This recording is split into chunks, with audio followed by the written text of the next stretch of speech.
we're doing it's live, so. Hello, everybody. Slightly Slanted Sleuth, aka Steve, joined today with Philip Kinsella. Philip Kinsella is a medium, a seeker of truth, first and foremost, he says, and I believe him because he's telling the truth. But anyway, he's a seeker of truth, and he's an author of many books. I've got a link for one of his books in the chat, The Guardians of the Dead. And we're also joined with Philip Langdon. You guys are all aware of who he is. He's a self-proclaimed angel. That he's completed the great work. He's an author extraordinaire in his own right. But that's Phil Langdon. But how are you guys today? I'm very well, I'm thank fine, you. thank you. Yeah. You're very well, thank you very much. Yeah, we're cool, yeah. Good, good. Sorry, that's the slanted part about me, I guess, But yeah, we're going to talk today about a gamut of things.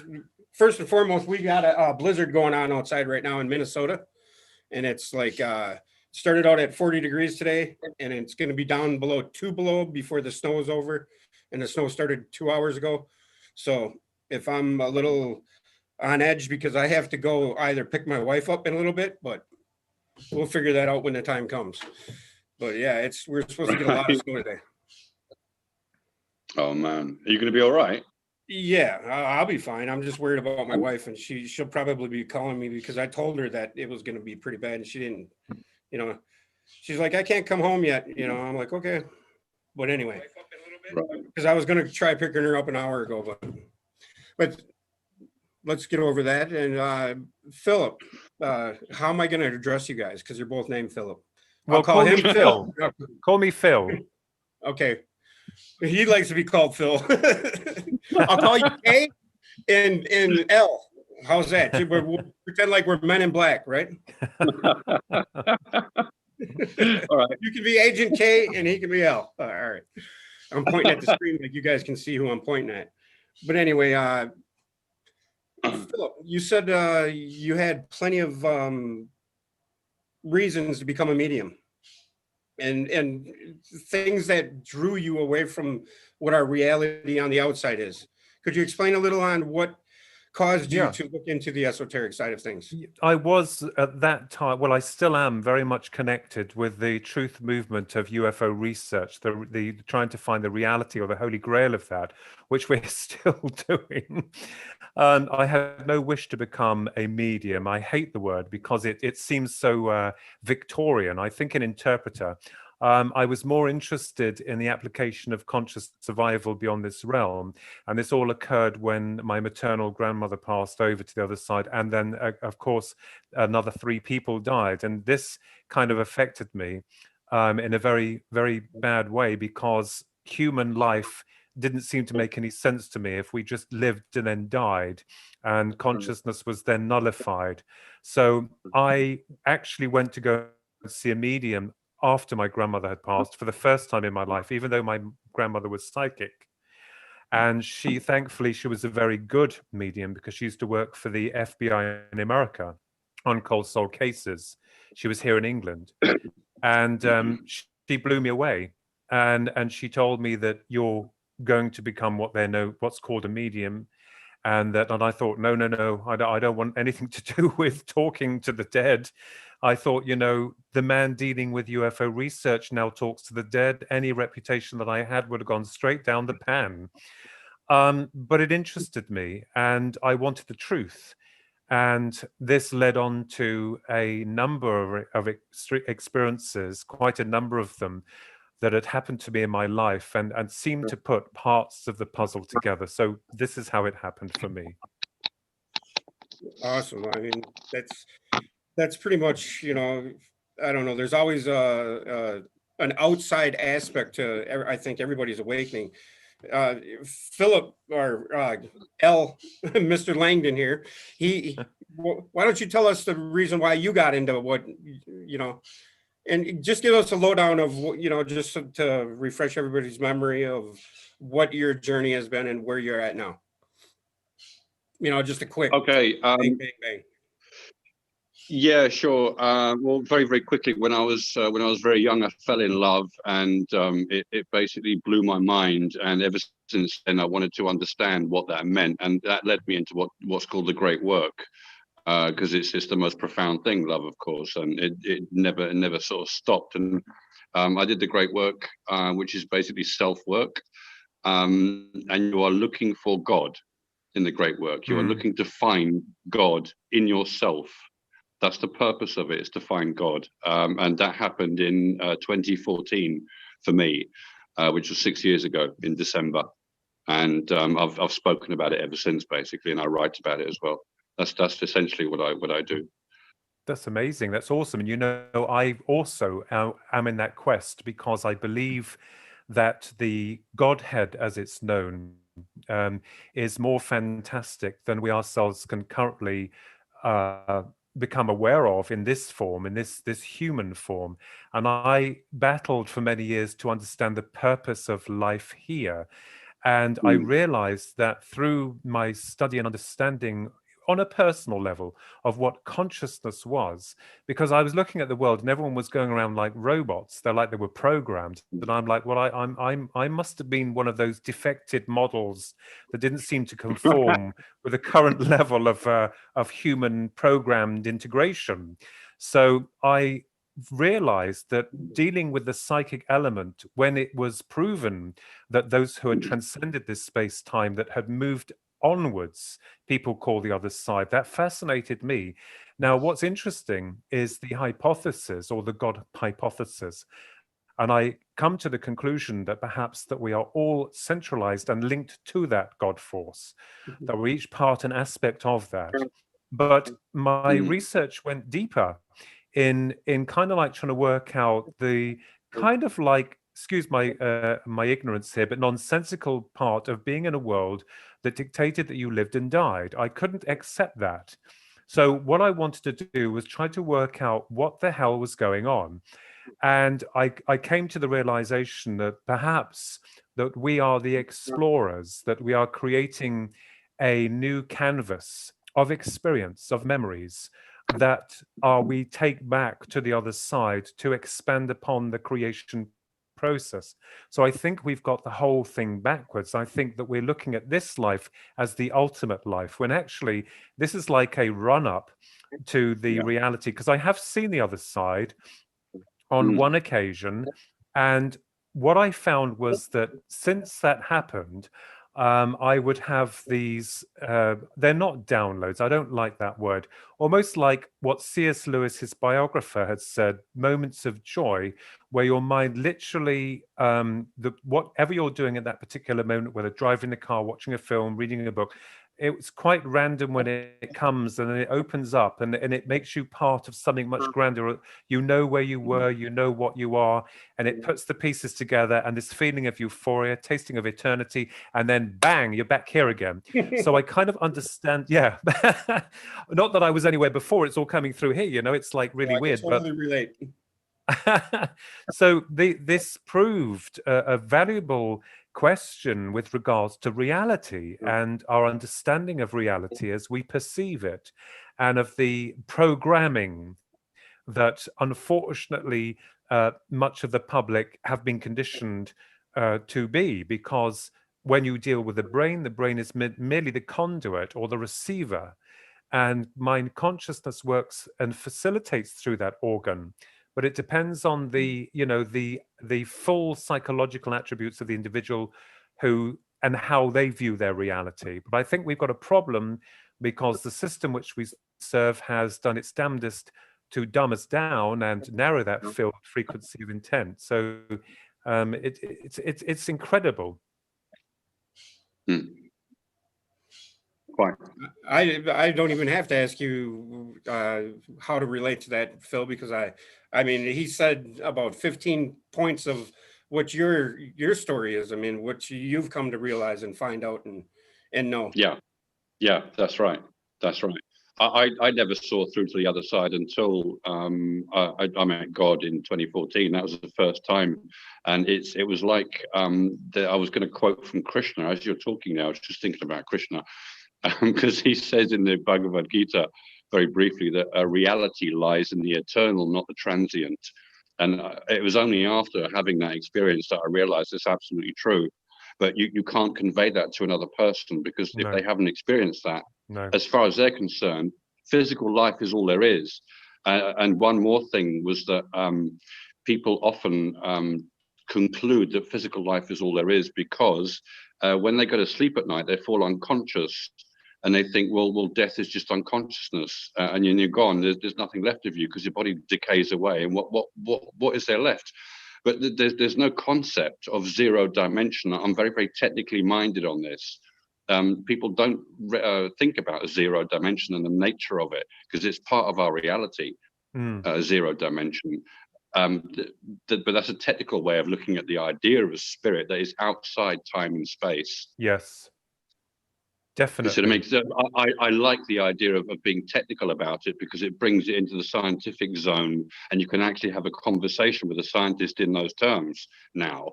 But often when I've studied mediums for 20 years now, and I absolutely love them. I also study. I've also studied the debunkers like James Randi, and I'm looking for the subtle difference between whether somebody can get away with pretending to talk to the other side, or whether they are actually getting something. And I've had personal experience.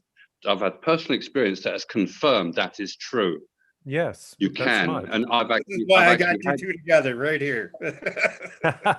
Yeah, it is true. And I've had my own spirit guide come through telepathically right in front of my face in my mind's eye view. So I saw him clearly. So I know he's there. His name's John. Yes, and he actually came. Sorry, carry on, Philip. No, I was going to agree with you there, because I have to say that with any form of research that I do, I'm a little bit of a hard person, and it takes a lot to twist my arm. But talking about spirit guides, I will tell you that when I had seen the medium just after my grandmother had passed, and she told me that I had a North American Indian as a spirit guide, and I thought, oh my God, here we go. I've got a spirit guide, and he's a North American Indian. So anyway, she told me to go away and meditate.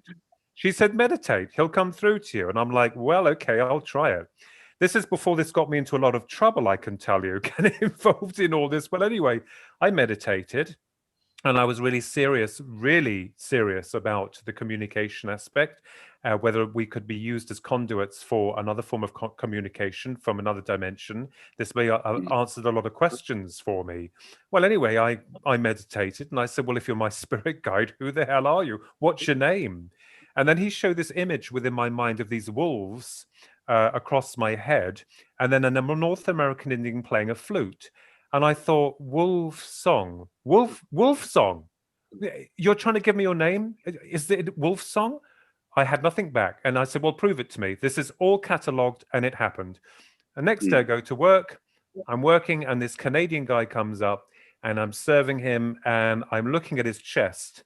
And he's probably thinking, what is this weirdo doing looking at my chest? But he had this leather jacket on. And under the leather jacket, he was wearing a T-shirt. And on the T-shirt, I could see these wolves. And underneath it was a North American Indian playing a flute.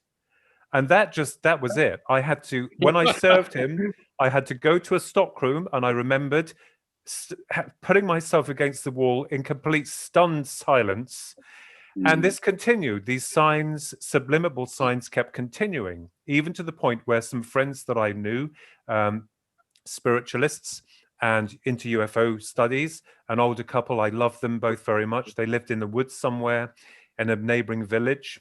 And we'd sit up and talk. And I didn't tell them that I was practicing to be a medium, although it seemed to be in our family. But they brought me a gift, and they brought it out. And it wasn't my birthday. And they said, we saw this, we thought of you. I opened it, and I have the statue upstairs. It is a statue of a North American Indian with a wolf on his head. So that was it. I thought, my God, I must be dealing with some kind of intelligence, discarnate being, and he's the spirit guide. And my God, I just thought he must have been having a hell of a laugh over there. You know, it's like, God. So that was weird. And that he is the one, he's the guide. And there we are. Yeah. that that that personal experience of the wolf song and whatnot is, you know, it's funny how it's so gripping for you. But Yes. when you try to convey that to somebody, they're just like, yeah, whatever, you know, this guy's just this and this and this and this. But that's the reason why throughout time, the same thing that we're talking about here is just told in different lenses or different cultural lenses or different perspectives, right? I We're mean, all important. We're all, yeah. every single one of us are all conduits. We're all important. That's why I've always said, you know, there's enough room for everyone on this planet. But you'd think, Mm. wouldn't you? So, I mean, from Philip, because I'm Philip, his amazing experiences of transformation when Philip said that you can't explain this, I totally get what he's saying, because trying to translate this language, which is not a language, it's almost like a knowing that comes in the form of impressions or feelings. This transcends you, and trying to explain it to you know, your next door neighbor or someone that you work with without, because they're all, it's very sad, they're all contained. It's like they don't want to come out of the bubble. But it's interesting that yeah, these things happen. They, and I've had quite a number of paranormal experiences. So Phil, It- what do you have to? Do you have anything to say about that, or anything? Me, Yeah, Yes. Mr. Langdon. yeah, I'm dying to hear about a paranormal experience, because I've had them as well, with Yeah. spirits. The one of them that still lived in a house that I've visited 3 times. I experienced him 3 times, same person. Yeah, Wow. What happened? yeah. It was a bungalow where the attic had been converted to a bedroom and a bathroom. And the first time, there was a latch door, like the latch when you click, a very Yes. simple sort of lock. So he opened that, and then it creaked closed again, and he started coming down the stairs into the kitchen in his bungalow, with Oh. shod feet. You could hear he was wearing boots, but there was no one there, and there were 4 of us in the house at the time. That was the first time. The second time was, I turned up at 10:30 p.m. and the only person who lived there was there. And when he opened the door, I could hear boxes being thrown around in the attic. And the guy who answered the door, his face was ashen white because he was too scared to go upstairs. Oh. And then the third time was about 2 months later, when I actually stayed in the attic one night with the girlfriend I was seeing at the time. And whoever the guy's name who used to live there was called Peter. And while we were going to sleep, he stood over us and whistled. Oh, wow. Wow, that's Into incredible. at us. He whistled at us. Yeah. She freaked out, and I tried to just say, no, there's a noise outside. I knew what it was. I didn't want to frighten her. So anyway, Oh, yeah. bless. Yeah, that's amazing. And you know, I was like you, Philip. I was absolutely determined to, I don't know what it was, some inward force, some deeper level that I can't explain, not only with the UFO reality, but also with the spiritual dimensions and with spirit guides, with angels. And Mm. I was really shocked because what happened was that I had a friend who was dying of cancer. He was 20, and his name was Gareth. And I said to him before he was going to pass, would you be able to do me a favor? And he said, what's that? And I said, would you be able to prove to me that there is life after death? And he said, well, how the hell do you expect me to do that? I said, well, I don't know. You'll find a way. And he said, I'll tell you what I'll do. I'll beam down like they do on Star Trek. And it was left like it was kind of like a joke. Now, at the time, he had a manuscript of mine, which later turned into Reaching for the Divine. It was another book that I had published by a publishing company years ago. But anyway, it was in its rawest state. So he was reading this. And then he died in 1999. And after the funeral and everything, I was in an old bookshop. And in the old bookshop, secondhand bookshop, there was the occult section. Love the way they call it, the occult. And this book literally fell onto the floor, a paperback. I think it cost all but £1. I think about £1. I bought it by the lovely man Richard Wildman, who was also an author of Bedford. And it was called Reunions by Dr. Raymond Moody. So I'm going through the book and I'm reading a chapter in there about mirror gazing. So I thought, well, I'll give it a go. So I got a big mirror. I laid it in front of me, but at an angle so that when I'm staring into it, I'm not seeing the ceiling. I'm seeing the ceiling and not myself. Sorry. And it's semi-darkened, and you stare into the mirror and you think about the person you want to come through. Well, the only thing I got through at that point was the face of Thomas the Tank Engine. Yes, I know. It just, I couldn't understand it. Well, anyway, I put it away thinking I failed. Not so. That later that year in winter, all these things seem to happen in winter. I come back home from work, came into the kitchen, sat down, looked through the glass of the conservatory glass doors, which you can see by me here, and it creates kind of like a mirror effect. So I'm sitting in the kitchen, and all of a sudden I see this guy walking in on our back here. Now the only way you can get in is through a garage. There's a door to the side which leads to the building. It's locked. The gate is 6 foot tall. It's locked. It's bolted. No one comes in there anyway. And this guy, so I stood up shocked, thinking, "Oh my God, we got an intruder." And it was him. He turned to face me. He had his blue jeans, white t-shirt, and cap on. He looked kind of like he was when he was going through his illness, but he put his hand like this as if to say, "What's wrong?" There was no communication, and then he sparkled away. I ran outside. He'd gone, and at that point, I knew, my God, dear God, he did it. And I went back to the medium that I'd seen who'd brought my grandmother through, and this is where she sent me in for training, and the rest of it happened. But that was one event where I've seen a dead person manifest. There was only another one that wasn't very long, and it was someone that I didn't know, that was for someone I'd been reading for, who was staring through the window, the glass again. So that was my experience of actually not just dealing with discarnate communication in terms of the interpretation from what you're getting in here, and it ever asked for yes or no, but seeing it. And that then opened another can of worms for me. It's like, it's incredible. Yeah. Phil, Landon, didn't you have an incident with a mirror? No. I used to do magic mirror stuff years ago. Didn't really get anywhere because I was too young, really too young to do it, to take it too seriously. I think that kind of stuff is better when you're older.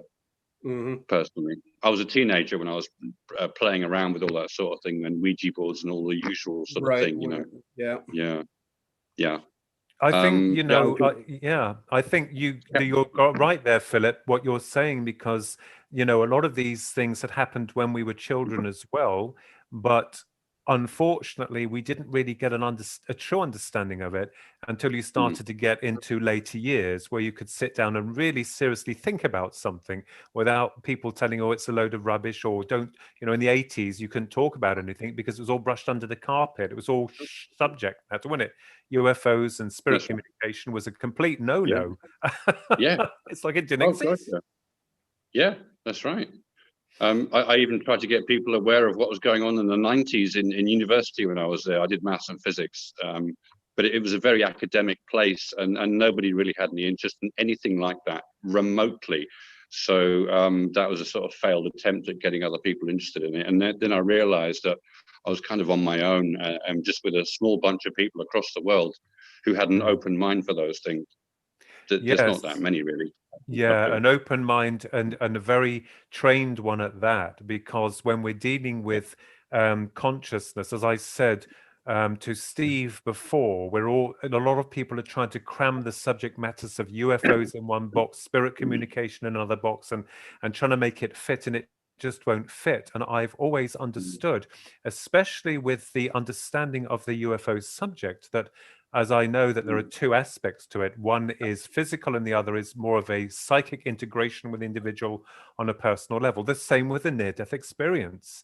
When we go into which I've studied and tried to make correlations between the UFO abduction and the near-death experience, we're finding that, these alternate dimensions are able to connect with the individual and enter their filled frequency of awareness, so that we are matched by their frequency and interaction can take place to a degree. And I think it's important, because when we're dealing with the mind, I think that when an individual is going through the most difficult times, and I think when it comes through as empathy, that they on the other side, or higher dimensions of reality, will come in. And that also happened with another experience with the lion's face that appeared in the clouds, perfect line forming of a lion's face, and the angel, and also feeling my twin brother and I, feeling as though we were being held. The only way I can explain it was like in God's hand. Do you want me to explain that? Yeah, that'd be excellent, because that was pretty much what caught my attention when you were talking to Pierre when you. Yeah. So what happened was that my brother and I, when in our teenage years, were writing these little books. We were self-publishing them because we couldn't get a publisher interested. They centered around a mechanical dog called Magnus and Micromut. We're illustrators as well, and the Queen was also centered in these stories. So we'd self-publish them. It cost us about £130 for a print run of about 100, maybe a few more, I can't remember. And then we'd go and sell them at the department store where we worked, and we were sending out letters to publishers, coming back with blank, blank, blank all the time. So on the 7th book of Magnus and Micromut, I believe this could or may have been around night. I think my brother and I, because in the books that we did, we did some of the dates on them, and some of them we didn't when they came out because it was self-published. We think it was 1997, or 98, 97, where we had done the last story called Magnus and Micromut and the Pharaoh's Curse, which dealt with a lion god called Lord Sakara, that was a lion that the Magnus had unfortunately resurrected in Egypt, and Lord Sakara was going to wreak havoc upon the earth, and blah, blah, blah. Well, anyway, and he saves the day, Magnus saves the day. But anyway, cut a long story short. So anyway, we had done another print run and we had no money. We'd done a signing. I think we all but had £6 in our pocket made from that day of selling 2 books, of sitting there for 7 hours. We drove back home, disillusioned and broken. Publishers weren't interested in our idea. The press had been fantastic, but again, it came to nothing. A computer program that was interested came to nothing. So with my brother and I, that night, on a Saturday night it was, we came back here, we sat outside the conservatory, and we were broken. We had no money. Our dreams were in shatters. We didn't know where our work was going. And this is what happened. And I know that this has been documented anyway, but it was very personal, very moving. And I don't care, but I wanted people to know that if you're lost for hope, that something comes in. So we're huddled out the back of the conservatory. We're outside. And it was a clear sky, few clouds, full moon. And all of a sudden, this feeling, as I started to weep, I cried. My brother started to cry because it's coming from the heart. It was like, we don't know what to do. All these years of the books and the Queen and all these things and other people that tried to help us came to nothing. We were broken.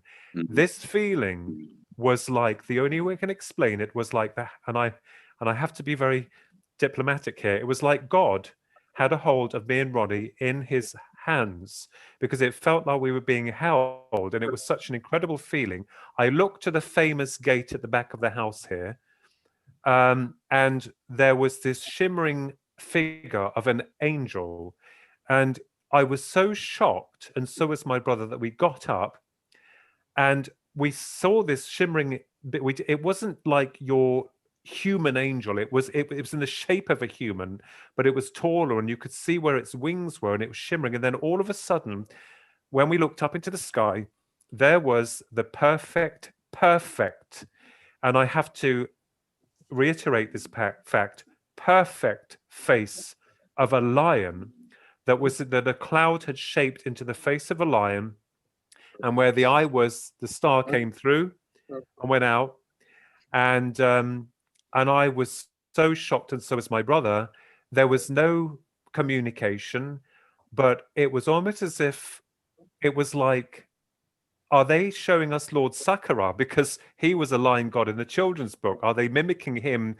But there again, I felt there was a much deeper message behind the lion's face, and where the star twinkled in its eye, it's a kind of a little bit of irony there, because you try to explain this to people and they'll say immediately, oh, it's your imagination. No, it was real. Did I have time to get a phone or a picture? No. And I wouldn't Mm. even bother anyway, because what's the point Mm. trying to satisfy the masses when it's a personal thing? So at that Mhm. point, and after that happened, my brother came up with a new idea called the Rock Bottom Twins, and they were published. I mean, they did get published then. So, but Magnus, unfortunately, we still have our heart is still very much with him, the mechanical cybernetic superhero dog. But you know, that was it. And yeah, that was incredible, and I will never forget that, because you know, and then of course dealing with UFO subject and the psychic part, people have been very kind, because I'm like, well, hang on a minute, I'm looking at two sides here, I'm trying to deal with both aspects. It kind of like screws with your mind, but I was very Mm. honored to have had that. But the feeling of being held, it was incredible. It was absolutely Mm. amazing. Yeah, that's Mm. exactly. We were broke. We had no money. Our dreams were in tatters. Mm. We have a filing cabinet. I know TV did a thing on us years ago that is littered with rejection letters from publishers, because we wanted to be children's authors and science fiction writers, not UFO or spiritual investigators. But life has a kind of irony, you know. Mm. True. Is that feeling that Did, he just described the same feeling of when you meet God? In your opinion, Phil? well, it sounds like the same kind of, you know, when you're with God, there's this just automatic confidence that that is what is happening. You know, Yes. so there's no questioning anymore, and the fact that that is happening is subtly overwhelming in a way, because Yes. it's happening directly, and you're involved with it, but it's so powerful, and yet you're in the moment with it. So there's a normality to it, and yet it's an underlying just this overly overwhelming sense of serenity and confidence, and it left me speechless when I was like Yes, that. yes. And you know, the humility, the honesty, the Mm. truth is what only my brother and I have ever been after. And in that moment, Yeah. when we were so broken, it literally felt as though I had died, because I thought, well, what Mm. can we do? We're just two young Mm. lads. We have a dream that we've been spending all our money on for years and years, Mm. promoting, getting people Mm. involved, amazing people, and then we are down on our chips. We had £6 in our pocket and no more. And I think when I broke down, it, you know, people cry wolf when they want something, probably from the spirit world or the other side, but it was genuine. And we didn't expect Mm. anything. We weren't even anticipating anything to happen. But those three things happened in unison, with us Yeah. being kind of like held. It was the purest of love that I felt for a long time, as though, Mm. because I was crying. My brother and I were crying. I'm ashamed to admit it. We were crying. We were broken. Men cry. And then, of Yeah. course, the being, the angel that came to the gate. And then when we looked up, the perfect shape of the lion's face, it just blew me away. And this lion centered Yeah. quite a lot. Just recently, I think, recently, where the imagery came within what I call visions, but people say it's a dream. But you know what is a vision and what is a dream, and it was Yeah. very intense. I Yeah. mean, the experience we had was out Yeah. there, outside in the here and now. There it is, ladies and gentlemen. That's what Yeah. happened. But the images of the Yeah. lion kept coming back. Mm. Fascinating. Yeah. Yeah. Do you think, either one of you guys think that maybe our dreams could be, I don't know. What do you guys think of dreams? I mean, what do you think our dreams are for? How do they fit into all of this? Philip, how do you see it? I was just thinking, just going to say, they strike me as a very deep subconscious, how can I say that? Automatic thought process, as it were, that's very symbolic. Kate, one of the Earth Angels that I'm in communication with at the moment, has been painting basically what I say in terms of visual art.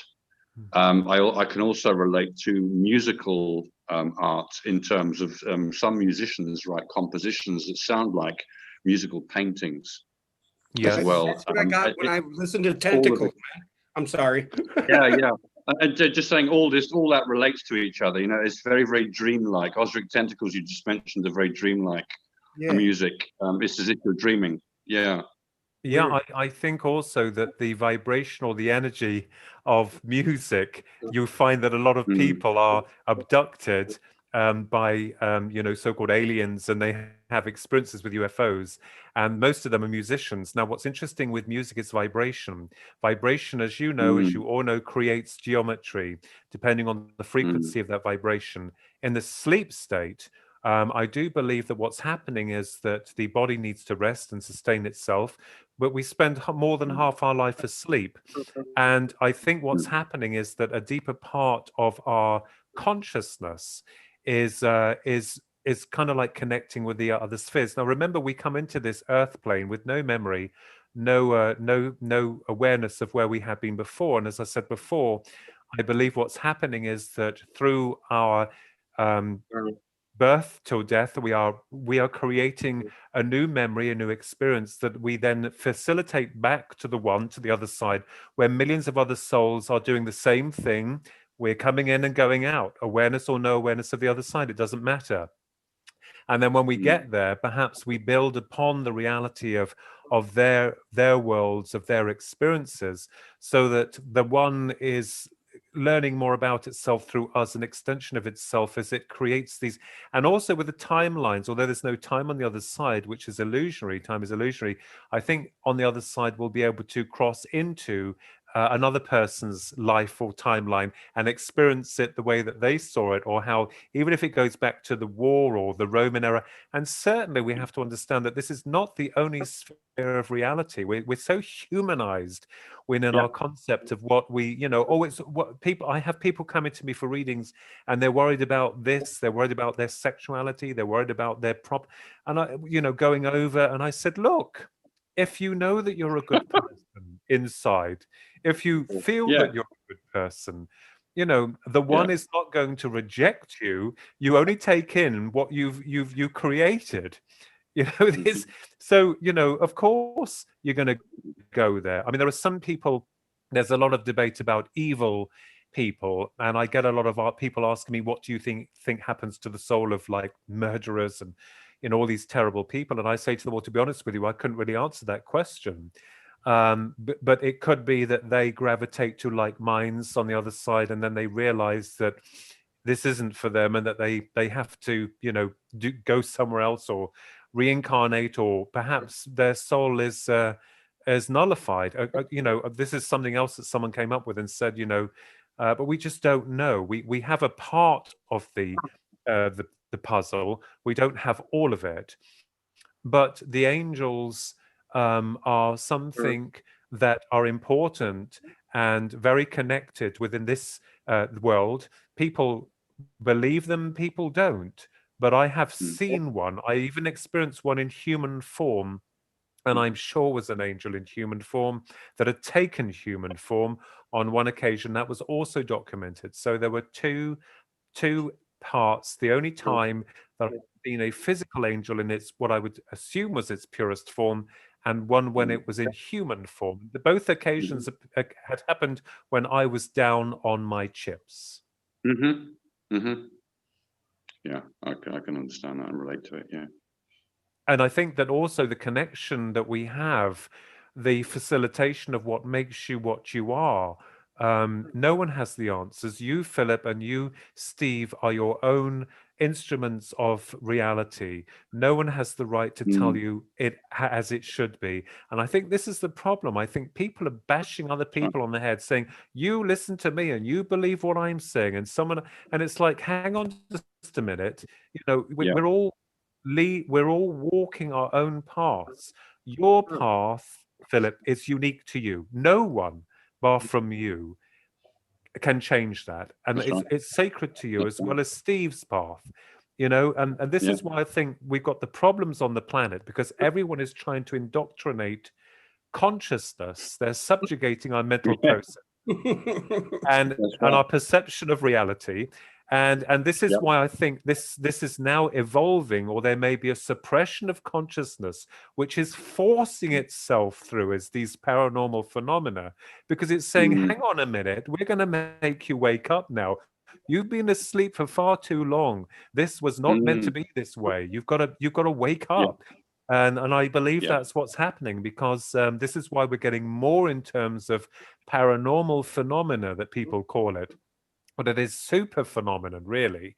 But I think that a lot of people still are hoodwinked into that. You know, you got to listen to what the system tells you is truth. There's no such thing as life after death. There's no such thing as angels or God or UFOs. There's no such thing as anything other than what we teach you. And now go out and get a job that you don't really want to do, and pay your life to live in a house that you're hardly in, and then pay your taxes and then die. So it's not really, it doesn't, most people don't have a lot set out for them as soon as they incarnate into this plane. So it's like, I was like, hang on a minute, what the hell is this all What you about? just described sounds like hell. Yes. Well, I think that in terms of that, you know, I think that perhaps it's possible, dare I step on a few few eggs here, but I think that there are some echelons. Non-censorship is this place. Yeah, So there's some echelons on Everything this for your planet, who are operating with darker frequencies, that are working through them. And this is an area that seems uncomfortable, but we've had to look at, and we're still looking at. And I had one religious person saying to me, well, you shouldn't really be looking into that. And I said, well, why not? If we don't study it, then we have no understanding of it. what's your That's thought right. on that, Mr. Langdon? What he just Yeah, stated? quite a few thoughts, really. An awful lot. I've got an awful lot to say about that, because on the one hand you have the appraisal of psychology that looks at narcissism in human beings and how vicious and nasty the ego can be when it's narcissistic, and that actually comes from being hurt. So effectively, according to psychology, the most evil people on our planet are the ones who are the most hurt. But that doesn't cover the psychopath. I was looking at some psychology recently, the difference between psychopath, sociopath, and narcissist. It's fascinating. A psychopath seems to be someone who's born with that kind of lack of empathy, etc., etc. I find that interesting in terms of taking on a human body and how we relate to the human body when we have it. Because if we're blank, we think we are the human body. So if you then look at life very, very coldly and think it's all just physical, and when you die, that's it. Well, I can go and kill anyone I like. It doesn't matter. They might come into that sort of mentality, and if they get a fetish for hurting other people, because life does hurt you. And if you're going to respond narcissistically, you're going to want to take it out on other people. So I can see where that mentality develops. In terms of evil on the planet, I'm also thinking of secret societies and the power they have over the individual in the society. Yes. Yeah. Yes. The over I don't know what to call that. The establishment that person enters into is so ancient and so established that they are completely powerless to change any of it. Yes, as it were, if they wanted to. Yeah, and you know, if they wanted to, that is. Yeah, how amazing. And you know, we're all on the same page here. You guys were on the same page, because I will say to you that, you know, through my many years of investigating, because I'm more investigating and researching. I'm not so interested in my cases, because I know the reality is real. I don't need any more convincing of that. What we're trying to do now is to satisfy the hungry masses who don't understand, in trying to translate that information in a way that they can understand. And I know that I've had a lot of ridicule, especially with the UFO subject, and certainly the fear of actually getting involved in the psychic realm that also fascinated me, because when I'd seen the medium, let me tell you, I walked in there and I was as hard as they can be, and I am. I'm like one of these guys who, you know, I don't mess around. I want the truth. She wiped the Mm. floor with me. I mean, she also said to me before I got to her, I had to stop and ask two old dears how to get to this place.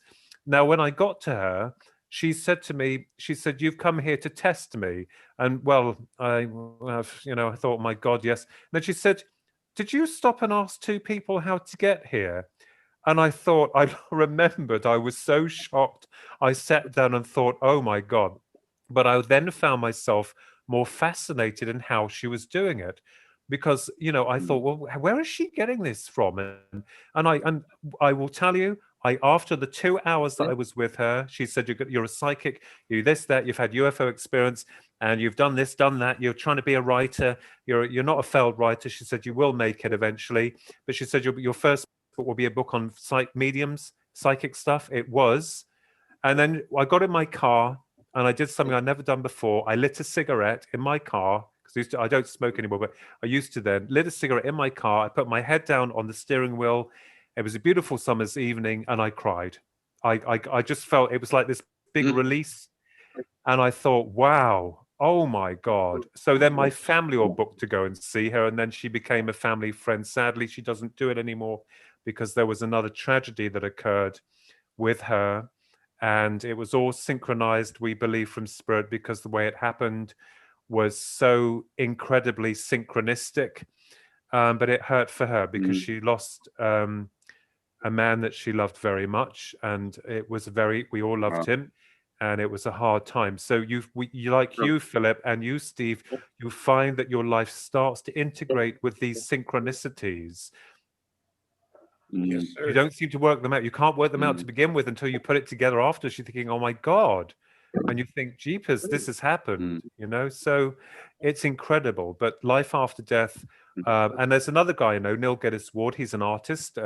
He's an author and a researcher, brilliant artist. And he's very much into all this as well. Like, you know, he's researching it. And he's seen the good, the bad, and the ugly in terms of mediums. But he's doing a good job. And I think you know, Steve and you, Philip, you know, it's great that we're on the same page, because you know, sometimes I feel, my goodness me, you know, I'm not an expert. I don't have all the answers. But one of the things I did discover, which was shocking, and I was reading one of C.S. Lewis's biographers. As you know, C.S. Lewis was the professor, and he wrote The Lion, the Witch, and the Wardrobe, and also the Screwtape Letters, and he was an Oxford Don. He knew Professor J.R.R. Tolkien, CBE. And one of the things I found in C.S. Lewis's biographer was this experience that he had called joy. And I didn't put the two together until I started to read what these were. And it said that C.S. Lewis went through these profound moments of insight that he couldn't explain, that was so overwhelming and so incredible that it made him feel like joy. And of course, I thought, oh my God, the guy had the same things that what I'm having. And so it's like, and this is why he wrote, you know, his books on Christianity and God. And of course, his brother, Major Warney Lewis, was an author of historical books. But they both understood, and it's, you know, it's incredible. So the experience I had when we were broken was very much like an awakening or some type of love that came on a very deeper level. Let me tell you something that was incredible. It was something that was very different from the human type of love that you would get. It was more empathic. It was more, it could bring you to tears in love, in understanding, of acceptance, of grace, of honor, of truth. I totally relate to that. Totally relate to that. It was exactly what you just described there is exactly what it's like. It's completely different to experiencing that with any other human being, because of it's so deep, and I found it to be bottomless. That was the thing. Yes. That's what left me speechless. The bottomless nature of it. And when you're saying you're at your lowest point, Oh, that's yeah. equivalent in my. It's equivalent in my mind to what I did was basically metaphorically drop all my baggage. Yes, that's right. At that moment, I was still clinging on to aspects of life, thinking this is important, that's important to me, etc., etc. All of a sudden, Yeah. none of it was important, and the only thing that was important was being. That was all, and Yes. dropping all that allowed me to experience the natural joy of being. That would explain it because, I think I worried about money. I worried about where we were going and what we were doing and our projects and all this stuff. And all this stuff Yeah. was, and I think at that moment when my brother and I just released from the heart, and as I said, it wasn't a cry for, like crying wolf. It was genuine where we were totally broken. And because Yeah. all the years and all the searching and seeking, the lies, the people that tried to control us through our creations, the deception, and at that moment when we had completely broken, it was that moment, that point. I agree that when you've released that, and of course, I wouldn't. You've termed it beautifully, Philip, because I couldn't find a relay how, but yes, it was at that moment when we'd released it didn't matter. It just, at that point, it was like you cared, but you didn't care. It was like a complete letting go, that's it from the soul, from a soul level, from a soul, Yeah. like that's it. Yeah. And that's when they Yeah. stepped in. Yeah. That's when the big boys stepped in. Sorry, somebody just said in chat, people are such selfish morons thinking they are the center of the universe. They automatically see things as related to themselves. Now, Yeah. I responded, well, isn't that the point? Well, yes, because at the end of the day, as I said before, and I've always promoted this, that, we're all important, we're all connected. No one's better than anyone else. People have their own attributes, their own gifts. And there are some people, as Philip even said, that are unhappy at the fact that other people seem to be doing very well for themselves. I claim nothing except I can only talk from experience, from my experiences. And if those experiences can help you in any way, then that's fantastic.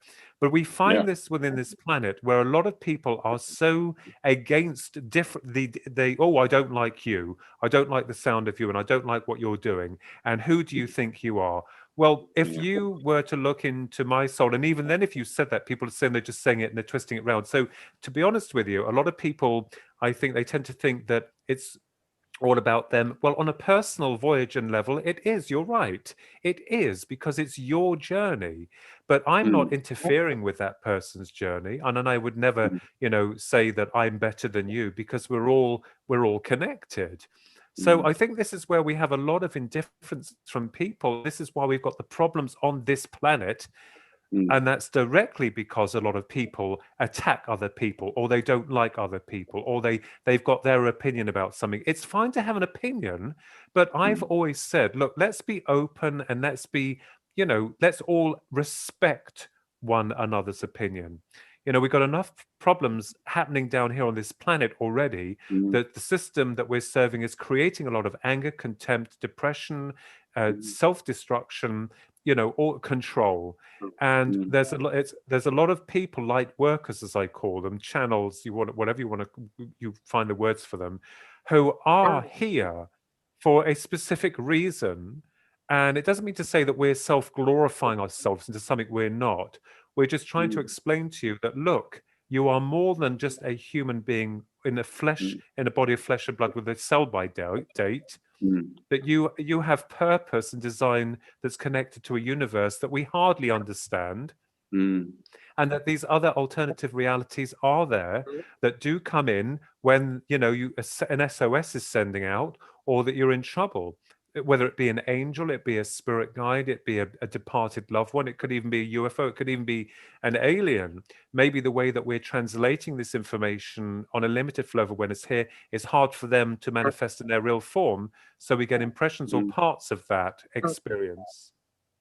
Definitely, yeah. So, I get this all the time, even when I had the UFO experience, the main event in 1989, something happened there. Trust me, in the media circuits, I actually suffered so bad through that. Let me tell you, the ridicule that I had, sorry, just I've got to get rid of this on my screen. The ridicule that I had from people when the channels went on to sorry, when the channels went up onto like YouTube, I had 1.3 million hits on a revolutionary new speculation with regards to the Greys, the abduction hypothesis. I was so happy and so delighted and so rewarded because finally we could put maybe a piece to this theoretical puzzle together. But what I found, the remarks that I had, let me tell you, were soul destroying. I spent 3 days being so upset with people making all these things up about me, talking about me as if they knew me in different countries, and the degradation.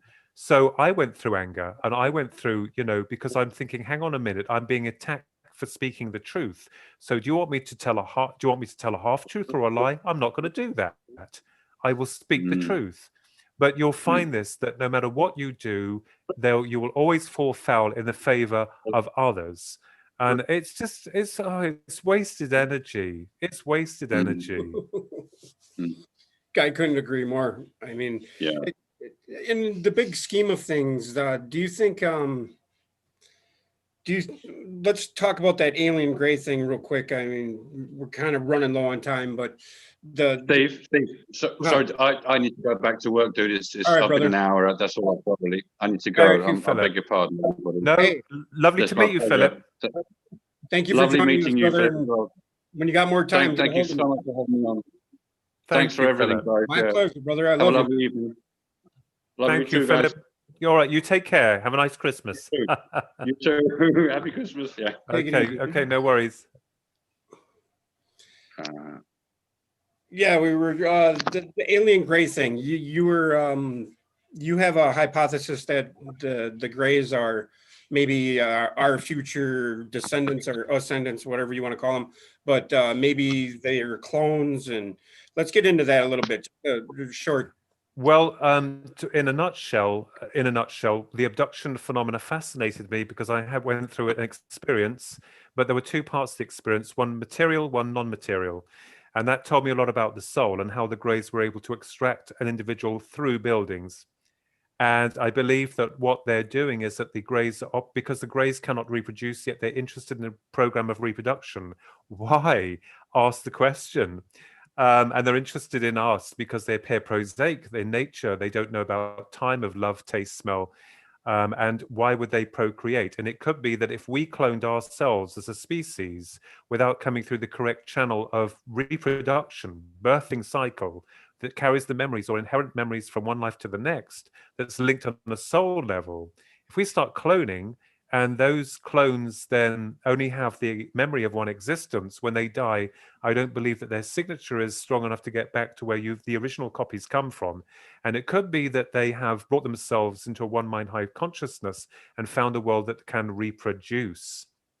And that trying to explain to many people the several dynamics that have created with regards to the abduction phenomena. This was back in 1996. I had an article published they considered revolutionary. I was very honored.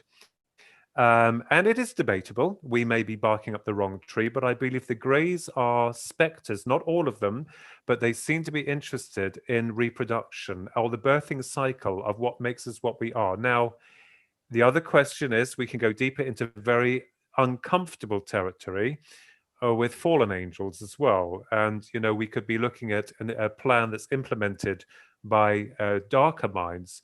But certainly the Greys, that was created, the model of that, and still in the works, although it's been published in several books.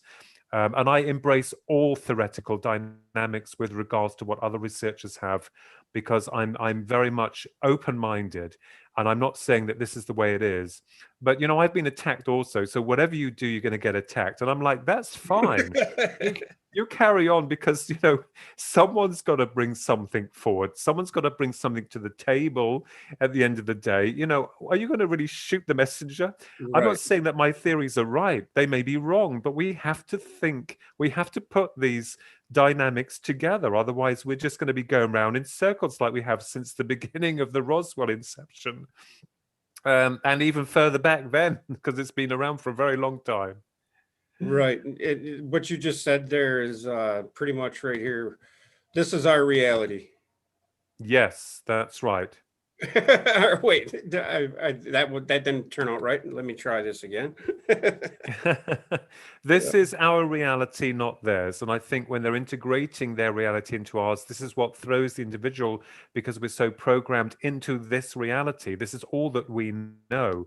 And therefore, when they come into our reality, I think that then opens up the mind to other dimensions of thought, other realities that, I wanted to know whether or not I was lying or the system was lying. The system told us that there's no life after death. There's no such thing as angels or UFOs, that that these things don't exist. So if you go through an experience, you're thinking, well, hang on just a minute.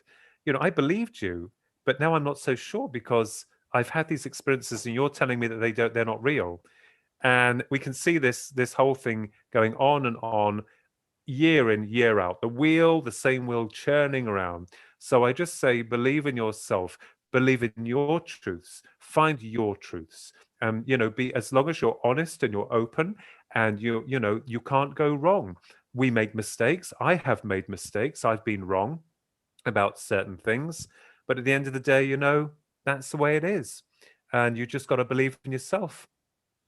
Right. I would agree with that. And to know thyself is way more than what that just conveys. To know thyself is to know what we truly are capable of, first and foremost, and to know everybody around us, and to know the field we are in my opinion. That's how I think What that is so wrong in admitting that there is life in other dimensions of reality, yeah. that we survive this? What is the big problem? It's stupid. It's like, really, I can't get my head around it, Steve. I can't. Because And we're afraid of getting ridiculed and scoffed at and beat down, mentally. yeah, I've been beat down. I've been beat down and ridiculed, and the most degrading comments. But you know what? I don't care, because I stand for what I believe is truth, and I will stick by those principles to the day that I take my last breath on this planet. And if it can help a little tiny piece to contribute to that, then I've done my job.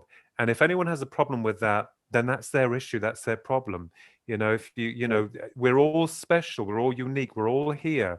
And I understand those that can't accept that. Unless you've had the experience, you won't know. I get that. I really get that. But understand also that, that there's a lot more that we're not being told, that has been hidden. And it's no conspiracy either. That was a psychological weapon conspiracy theorists created to deflect any truth, and making out the person that's telling the truth is a liar or a kook. So so at the end of the day, Means of control. we're in deep waters, and but I love it. I love the investigation. I love the research. I love bashing out these ideas, and for people The say hero's it's not. journey, right? Sorry. The hero's journey. Well, we're all heroes. We're all here. It's our stage, our play. Shakespeare said the same thing, So have we not heard the chimes of midnight? Nice. I'd love to continue this, and maybe we could do this again soon. And That we'll is get fine. to your deeper into the issues that you were just discussing. Yeah. I really wanted to touch on a lot more than we did today, because it's just the vastness of what we're talking about here is just incredible. Yes, it is. It is indeed. And I want to thank you so much for having me on your show. And I hope that everything's okay with you and your family. I really mean that. So thank you, Steve, for having me on board. It's been great. I appreciate you too, Phil. Thank you very much, brother. You're welcome very much, sir. Thank you very much. You God bless. Bye-bye. I'll get a hold of you. Okay, no worries. Take care. Bye-bye, Steve. Bye. Merry Christmas. And to you. Thank you. Bye-bye. Okay. Thanks everybody for joining us. I thought it was a good show. I had way more to talk to him about, yet I don't know. Time goes by so fast. Time keeps slipping. But Show Me Sasquatch, thanks for showing up. Saturnarian Sun, Adam's Patch, Thoth Anon, Bruno, Free Press.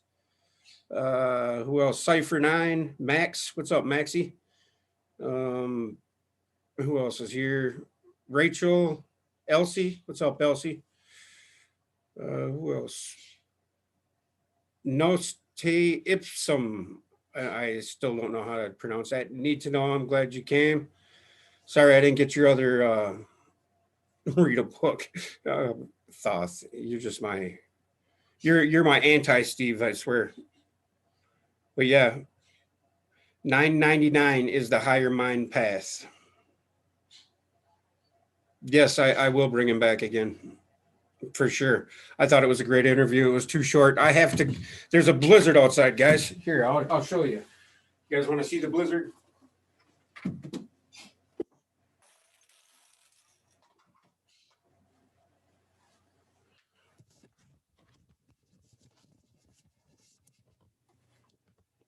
don't know if you can see out there, but see the flag, how fast the flag is flying.